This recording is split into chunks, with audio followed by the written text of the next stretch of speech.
Tonight, India's news cycle moved fast, not because of one single headline, but because several developments landed almost at once, each pulling attention in a different direction. In New Delhi, Parliament's proceedings were disrupted again, with the Lok Sabha adjourned within seconds, while disorder continued in the Rajya Sabha. In Uttar Pradesh, the state government announced a sweeping enforcement push against so-called Chinese Manjha, the dangerous kite string linked to serious injuries and fatal accidents. In a separate Law and Order story, Delhi Police Crime Branch arrested the chairman of Al Fallah University in a case tied to alleged irregularities flagged by the University Grants Commission. And internationally, a U.S. judge issued limits on warrantless immigration arrests in Oregon, while Meta's Instagram saw widespread outage reports in the United States. If you're trying to understand what's actually confirmed, what's developing, and why these stories matter beyond the initial breaking news flash, stay with me, because the details and the implications are where the real story is. Let's begin with what happened in Parliament. According to the latest reports in this live update, the Lok Sabha, the lower house of India's parliament, was adjourned in seconds, while ruckus continues in the Rajya Sabha, the upper house. That short line says a lot. An adjournment in seconds is not just a scheduling inconvenience. It's a signal that the chamber could not proceed with its intended work, not even long enough to enter the day's agenda in any meaningful way. When that happens, the immediate impact is procedural. Planned debates, questions, and legislative steps are delayed, but the deeper impact is political and public-facing. It becomes another moment where governance appears stalled and where the day's headlines shift from policy substance to political conflict and disruption. The live update does not provide an expanded blow-by-blow description of what triggered the adjournment this time, and it's important not to add speculation here. But the core confirmed point is clear. The disruption was serious enough to suspend proceedings almost immediately in one house, and it was ongoing in the other. When a session is disrupted, a few practical consequences follow. First, there's lost floor time. Parliament functions on limited schedules. Each hour is highly structured. If proceedings are repeatedly interrupted, the backlog grows. Second, there's a knock-on effect for accountability mechanisms. In regular proceedings, lawmakers can raise questions, demand clarifications, and press ministers to respond on record. If that window narrows, so does a key part of parliamentary scrutiny. And third, there's the public narrative. In a polarized environment, competing sides often frame disruptions differently, as protest, as obstruction, or as necessary resistance.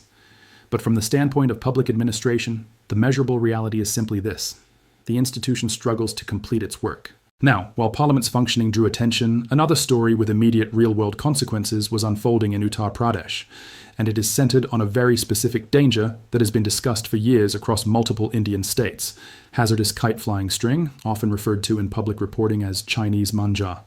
The update states that Uttar Pradesh Chief Minister Yogi Adityanath has taken strict cognizance of accidents caused by Chinese Manjha. The report describes a complete ban and says police chiefs have been directed to conduct raids across the state to curb illegal availability. The most serious line in that update is also the most consequential. The chief minister is reported to have said that any death caused by Chinese Manjha will be treated as murder, and that the overall operation will be reviewed at the highest level. So what does that mean in practice? Let's unpack the confirmed pieces carefully. 1. The state leadership is framing Chinese Manjha not as a minor regulatory issue, but as a public safety threat with potentially fatal outcomes. 2. The enforcement approach is being described as statewide and proactive, not merely reactive after incidents. The mention of raids implies policing targeted at supply chains, sellers, and distribution networks that keep the product in circulation despite bans. 3. The statement about treating deaths as murder signals a push towards severe legal consequences. In ordinary public conversation, the word murder carries an absolute moral and legal weight. But in actual legal procedure, the exact sections applied would depend on facts, evidence, and prosecutorial decisions. Still, the political message here is unmistakable. The administration is signaling that negligence around the manufacture, sale, and use of this string will be treated with maximum seriousness. This matters because Chinese Manjha has repeatedly been associated in public reporting with severe injuries, especially when used on roads where motorcyclists, scooter riders, pedestrians, and even cyclists can be struck by taut or loose string. Such incidents can lead to deep cuts, falls, and in the worst cases, fatal injuries. There have also been animal injuries, including birds, linked to kite strings. What makes this story especially important today is that it blends public policy, law enforcement, and everyday behavior. Even the strictest ban is only as effective as enforcement, and enforcement is only as effective as compliance and community awareness. When a state announces raids and strict legal consequences, it often triggers two immediate effects. First, sellers may attempt to hide inventory or shift sales underground, at least temporarily. Second, consumers may move to substitutes, but that depends on whether safer alternatives are accessible, affordable, and socially accepted. So the key question going forward is not only whether raids happen, but whether they are sustained long enough to change the market, and whether the messaging translates into reduced accidents. Now, while that public safety crackdown was highlighted, the live updates also included a political statement on trade, specifically an optimistic claim about a trade agreement being in India's interest, with explicit reference to protecting farmers. The update quotes Union Agriculture Minister Shivraj Singh Chauhan, saying there is an atmosphere of enthusiasm, happiness, and joy about the trade deal, and that the agreement is in India's interest. He is also quoted saying the Prime Minister has never allowed India to bow down, and that there would be no compromise on farmers' interests, with farmers fully protected. There are two distinct layers in this statement. The first is sentiment. The minister is describing a positive national mood and framing the agreement as beneficial. The second is assurance. He is emphasizing that farmers' interests are protected and that there is no compromise. Now, the live update does not provide the text of the agreement or the specific provisions being referenced, and we should not imply details that aren't present in the article. But what we can do, factually and responsibly, is explain why the agriculture angle appears in trade deal messaging so often. In India, farming is not only an economic sector, it's also a social and political cornerstone. Trade arrangements that affect agricultural imports, pricing, or market access can quickly become politically sensitive. Even the perception that farmers could be negatively affected can become a flashpoint. So when a senior minister speaks on a trade agreement and repeatedly underscores farmer protection, it suggests that agriculture is either a central element of the discussion or at least a central public concern that the government is addressing through reassurance. In the coming days, the crucial public information gap will be specifics: what exactly is included, what sectors are impacted, and how protections are structured. But based only on what's in the live update, the confirmed piece is the political positioning. A senior minister is publicly characterising the agreement as positive and explicitly framing it as safeguarding farmers. Now let's move from politics and policy to an investigative law enforcement update in Delhi. The live blog reports that the Delhi Police Crime Branch has arrested Jawad Ahmed Siddiqui, the chairman of Al Falah University, in a case tied to alleged fraud and irregularities. This action is reported to be based on complaints filed by the University Grants Commission. The report says 2 separate FIRs were registered, and after the arrest, Siddiqui was produced before a Delhi court, which granted the crime branch 4 days of police remand. Those details are significant because they indicate the case has moved beyond preliminary inquiry into active criminal investigation, with custodial interrogation authorized by a court. Let's break down what we can confirm from this. 1. The investigating agency is the Delhi Police Crime Branch, which typically handles serious and complex cases. 2. The trigger was complaints by the UGC, the statutory body that oversees aspects of higher education regulation in India. 3. There are 2 FIRs, which suggests either multiple alleged incidents, different sets of allegations, or separate complainant narratives. The live update doesn't specify which, so we won't assume. 4. The court granted 4 days of police remand. Remand is not a conviction. It is permission for investigators to keep the accused in custody for questioning during a defined period. Courts consider remand requests carefully because custody increases investigative leverage and can affect rights and due process. So a remand order indicates the court accepted that custodial interrogation was justified at this stage, at least based on the investigators' stated reasons. What matters here beyond the specific individual case is the broader theme: integrity and oversight in higher education. When regulatory bodies flag irregularities, the stakes are high, because universities hold student futures, qualifications, and trust in their hands. Allegations of fraud or serious administrative irregularities can create uncertainty for students, faculty, and stakeholders. They can also trigger wider reviews and compliance scrutiny across the sector. But at the same time, it's essential to be precise. The live update reports an arrest in a case of alleged fraud and irregularities, and an investigation is ongoing. Allegations remain allegations unless proven in court. So what happens next typically in cases like this? After remand, investigators may question the accused, collect documents, verify records, and question other involved individuals. Courts can extend remand in some circumstances or move the accused to judicial custody. The investigation may lead to charge sheets, further arrests, or, depending on evidence, other procedural outcomes. Again, the live update does not describe next steps, but these are the general legal stages. Now let's shift briefly to the United States, because another update in this live blog touches on a legal decision with broader implications in immigration enforcement. The report says a U.S. judge has blocked immigration agents from arresting people in Oregon without warrants unless there's a risk of escape. That is a very specific limit. It focuses on warrantless arrests and adds an exception if there is a risk that the person will flee. The key issue here is the balance between enforcement authority and legal protections. In the US system, questions about when and how law enforcement or federal agents can detain individuals often come down to constitutional standards, statutory authority, and court interpretations. A judge's order restricting warrantless arrests is a major procedural constraint, and it can affect how enforcement operations are planned and executed. The live blog does not name the judge, the court, or the specific legal arguments in the decision, so we can't go further than what's stated. But the confirmed point is that a judicial intervention has imposed limits in Oregon, at least within the scope of that order, and that it still allows an exception when there is a risk of escape. Now, there is also a diplomatic and regional note included in the updates. It says China is open to more practical cooperation and strategic coordination with Laos, and that President Xi Jinping said China is willing to deepen practical cooperation and strengthen strategic coordination with Laos President Thongloun Sisoulith in a message reported by Xinhua that is essentially a formal diplomatic statement. These messages often appear around anniversaries, state events, or regional coordination moments, and they signal intent and alignment. Again, the live update doesn't provide the context of why the message was issued at this moment, but it confirms the content of the message as reported. And finally, there's a story that may feel less political, but can be very personal for millions of people: Instagram's reported outage. The update says Meta Platform's Instagram was down for more than 10,000 users in the US, according to outage tracking website Down Detector. It specifies that there were 10,108 incidents of people reporting issues as of 8:30 p.m. ET, according to Down Detector, which tracks outages by collating status reports from multiple sources. Here, the reporting is cautious and properly attributed, and that's important. Outage stories can easily become exaggerated, but the live update is specific. It references user reports collected by a third-party tracking site. There are two practical points viewers should understand about this kind of outage reporting.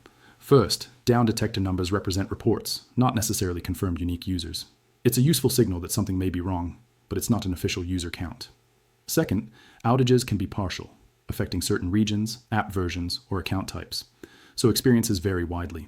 Still, when an app as large as Instagram sees over 10,000 reports within a narrow window, it's enough to cause real disruption for individuals, businesses, media operations, and creators who rely on the platform.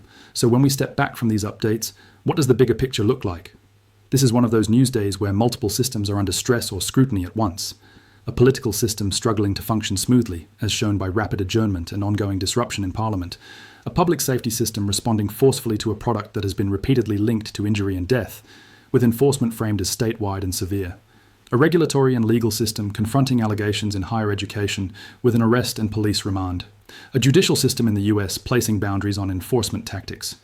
A regional diplomatic landscape marked by signals of coordination. And a digital infrastructure moment, a major social media platform experiencing significant user-reported outages. Now let's go deeper into the story that may have the most direct immediate consequences for everyday people: the enforcement action on Chinese Manjha in Uttar Pradesh. Because this is not just a headline, it's an attempt to change real-world behavior, and that is always hard. If a government announces a complete ban, the effectiveness depends on at least 5 layers. 1. Supply suppression. Are manufacturers and wholesalers being identified? Are shipments being tracked? Are sellers being penalized? 2. Retail enforcement. Are local markets, roadside vendors, and online sellers being monitored? 3. Substitution. Do people have safe alternatives available, and are those alternatives being promoted? 4. Public communication.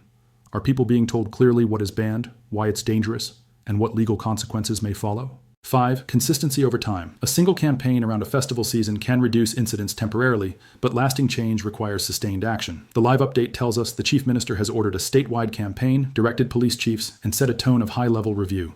Those phrases suggest an attempt at consistency and coordination.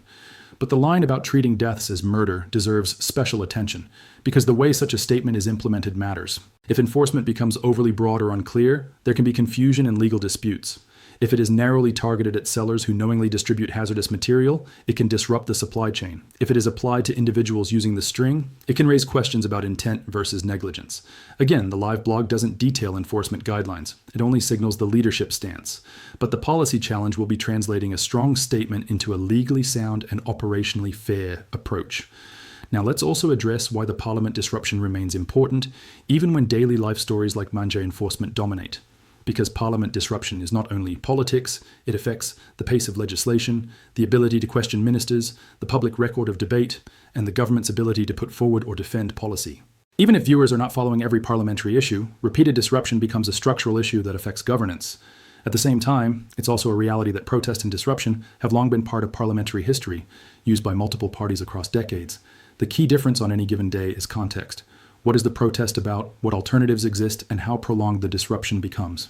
The live update we're working from doesn't include those details, so we stay with the confirmed facts. Adjournment in seconds in Lok Sabha, and continuing ruckus in Rajya Sabha. Next, the Al Falah University case. The reason this resonates beyond one institution is that higher education credibility is a public good.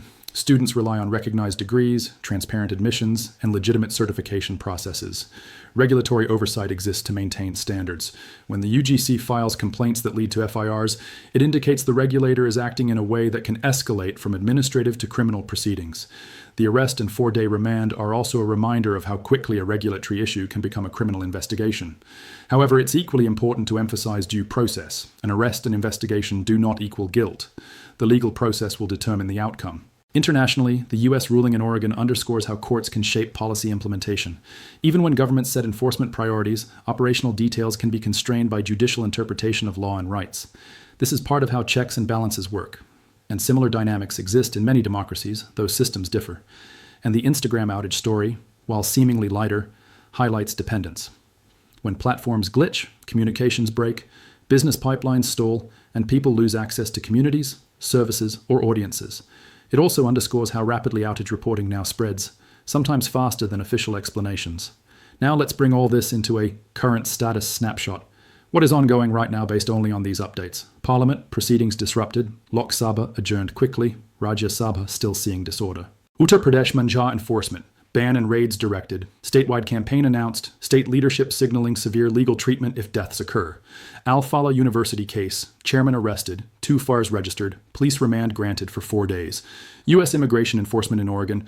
Judge's order restricting warrantless arrests except where there's risk of escape. China-Laos. Diplomatic message signaling deeper cooperation and coordination. Instagram. Significant U.S. user-reported outage numbers recorded by Down Detector around the specified time. Now for an extended explanation section, and I want this to be practical, not filler. First, on parliamentary adjournments. An adjournment can happen for many reasons: lack of quorum, disorder, procedural disputes. When it occurs in seconds, it often means the disruption begins immediately as the sitting starts. The public may see only short video clips, but the institutional consequence is longer: rescheduling, lost agenda, and heightened tensions.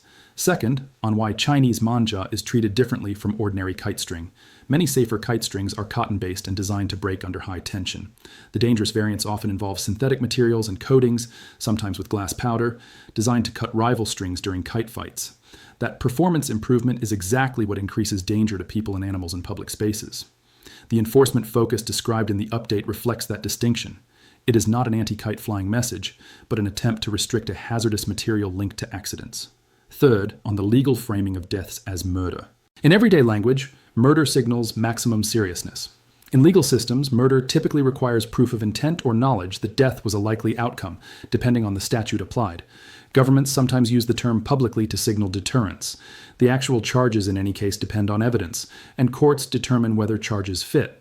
So the key takeaway is not that every incident will automatically be categorized the same way, but that the administration wants police to treat these cases with the highest priority and severity. Fourth, on university fraud and regulatory action. When a regulator like the UGC files complaints that lead to FIRs, it suggests the concerns were substantial enough to involve criminal law. Cases like these can involve documentation, approvals, admissions processes, affiliations, or financial practices. But the live update does not specify. Viewers should watch for future official statements or court filings to understand the allegations precisely. Fifth, on social media outages. Down Detector type numbers can spike when a problem is widely felt, but they can also spike when users flood the platform after hearing about an outage. It's still a valuable indicator, and the update presents it as exactly that, a count of reports. Now, before we close, here's a calm, practical way to think about today's mix of news. If you want a single theme, it might be systems under pressure. Political systems, safety enforcement, legal oversight, and digital infrastructure. But the real question is how each system responds. Does Parliament return to stable functioning? Does the crackdown reduce injuries and deaths? Does the investigation clarify what happened in the university case? How does the US order affect enforcement practices? And when a platform outage occurs, how quickly does transparency follow? Now, if you find this kind of detailed, grounded coverage helpful, the kind that separates what's confirmed from what's still developing, consider subscribing.